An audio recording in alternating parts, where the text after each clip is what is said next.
प्रभाग क्रमांक 8 मधील रामेश्वर नगर येथील सार्वजनिक सभागृहाचे आमदार सीमाताई हिरे यांच्या हस्ते उद्घाटन करण्यात आले। याप्रसंगी इंग्लिश खाडी स्विमर तन्वी चव्हाण देवरे यांची प्रमुख उपस्थिती लाभली। यावेळी आमदार हिरे यांच्यासह सर्व मान्यवरांचा परिसरातील नागरिकांच्या वतीने सत्कार करण्यात आला।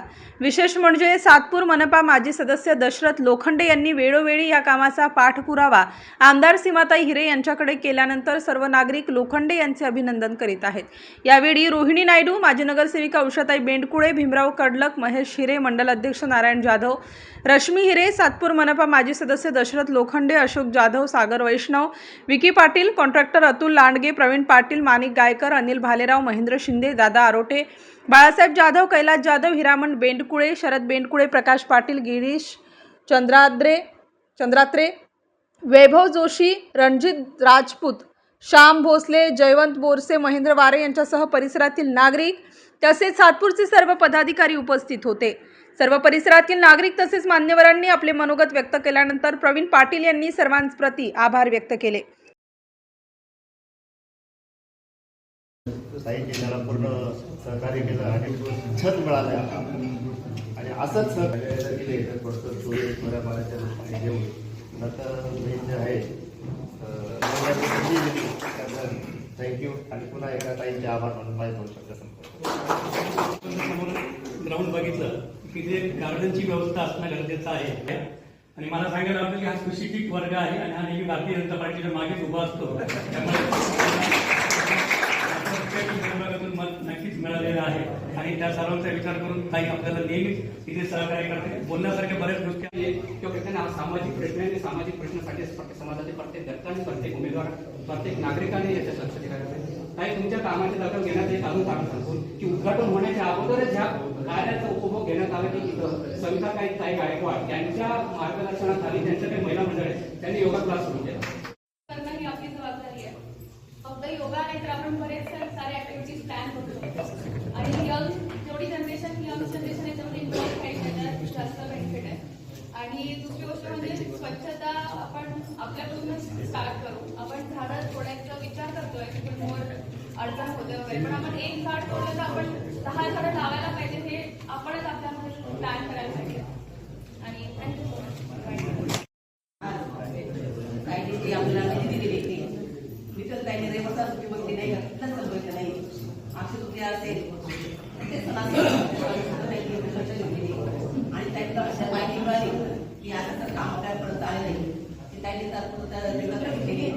लोकांपर्यंत सेवा पोहोचवल्या त्यांनी स्वतःच्या माध्यमातून अतिशय चांगले कामं केले आणि त्यांना जर मंत्री जर केलं तर आणखी भरभरटीने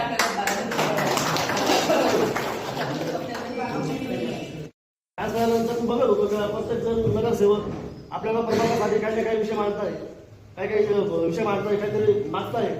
पण मला जाणवलं का जे आपल्या प्रभाग क्रमांकचे 8चे नगरसेवक आहे ते अशा काही विषयावर काही भांडताना दिसले नाही मला कधी। तेच डोक्यामध्ये माझ्या थोडं होतं का मला काहीतरी या बाबतीत काहीतरी करावं लागेल। त्यानुसार मी महापालिकेच्या माध्यमातून असं साफसफाई मोहीम चालू केली। प्रथम मी रामेश्वर नगरचे प्रथम साफसफाई सुरुवात केली, तिथं ड्रेनेजचे काम सुद्धा केले, तसेच तिथले गार्डनचे काही कामं होते ते गार्डनचे कामं सुद्धा मी केली आणि उरलेले काही झाडं तोडायचे कामं असतील ते पण मी मोठ्या प्रमाणात केली। आणि असं करता करता करता माझे बरेचसे थोडं नेटवर्क वाढत गेलं आणि मला भोसले साहेब, जोशी साहेब आणि बच्चाव साहेब हे लोक मला भेटले।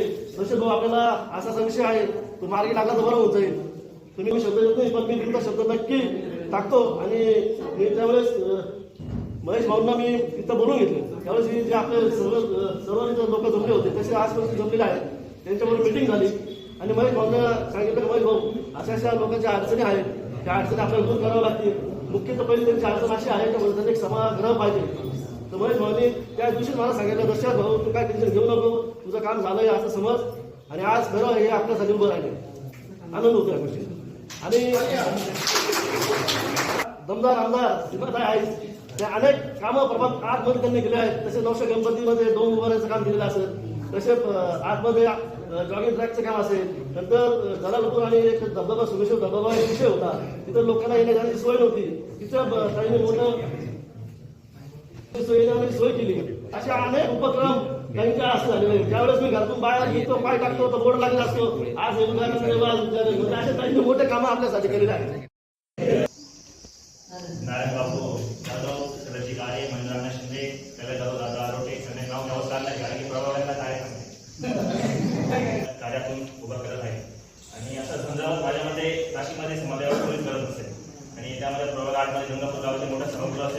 बालाजी मंदिर ते जळगाव त्यांनी मला सांगितलं एक मोठा पूल असेल, गंगापूर गावामध्ये भक्त निवास असेल, आपल्या रामेश्वर नगरमध्ये एक मोठा सभागृह, विश्वनगरमध्ये पद्धती, अशा अनेक कामं, आनंदरीमध्ये अभ्यास करा, अशा कामांसारखं कामं ताई आपल्या नेहमी करत असतात.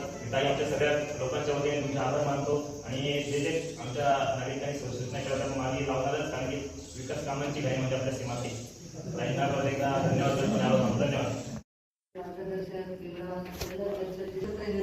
काही सांस्कृतिक सामाजिक कार्यकर्ता एका हॉलची आवश्यकता होती आणि त्यावेळेला दशरथजी लोखंडे हे नेहमीच प्रभागचे सदस्य असल्यामुळे ते विविध मोहीम ते घेत होते. स्वच्छता मोहीम असेल, इतर अनेक कार्यक्रम असतील.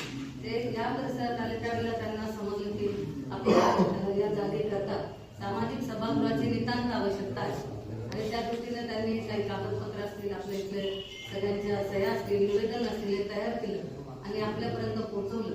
जवळपास 30 लाख रुपये देऊन हा आज हॉल तयार झालेला आहे. इथे अनेक कामं आहेत. आपण सगळ्यांनी सांगितलं की पुढे जॉगिंग ट्रॅक पाहिजे किंवा चांगली लेवल पाहिजे. पाणी झालं तरी हॉलला लाईटची व्यवस्था असेल, पाण्याची व्यवस्था असेल, अशा अनेक अडचणी अजूनही यापुढे आहेत. आपल्या सगळ्यांना मी सांगेन की निश्चित पुढील कालावधीत आपल्या ज्या काही या परिसरातल्या अडचणी आहेत त्या निश्चित सगळे मिळून आपण पूर्ण करू. त्याचबरोबर मी हेही सांगेन की आपल्या जे इथे राहतात त्यांनी जर एखादी कमिटी केली आणि त्यांनी हॉलचे काही नियमावली असेल, काही स्वच्छता असेल, या सगळ्या दृष्टीने आता हा हँडओव्हर केलेला आहे. त्यामुळे आपण सगळी देखभाल याच्यापुढे आपली करायची आहे, या हॉलची करायची आहे. त्यामुळे तुम्ही इथे अनेक महिला योगा देतात. लोकार्पणाच्या आधी आम्ही सांगून दिलं की तुम्ही सुरुवात करू. खऱ्या अर्थाने उद्घाटन तेव्हाच झालं, कारण बांधून लवकर जर लोकार्पण झालं नाही तर बऱ्याच वेळा वास्तू या दुरुखात पडतात आणि बऱ्याच वेळा त्याचं नुकसान सुद्धा होतं. त्यामुळे वापरात जर राहिल्या तर त्याचा उपयोग आणि सगळ्यांना होईल. ही खूप आनंदाची गोष्ट आहे. सगळं हे आपल्याकरताच केलेलं आहे. बऱ्याच महिला इथे योगा करतायत, हे ऐकून खूप आनंद झाला आणि ज्या इथे येऊन त्या सुद्धा योगा करू शकतात. आज जागतिक हास्य दिन आहे. सकाळपासून अनेक कार्यक्रम होते. हास्य दिंडी असेल, त्याचबरोबर विविध वेशभूषा केलेल्या महिला होत्या. खूप मोठा कार्यक्रम सिडको इथे झाला. बऱ्याच मोठ्या प्रमाणात महिलांची तिथे हास्य दिंडी होती. स्टार न्यूजसाठी सिद्धार्थ लोखंडे, नाशिक.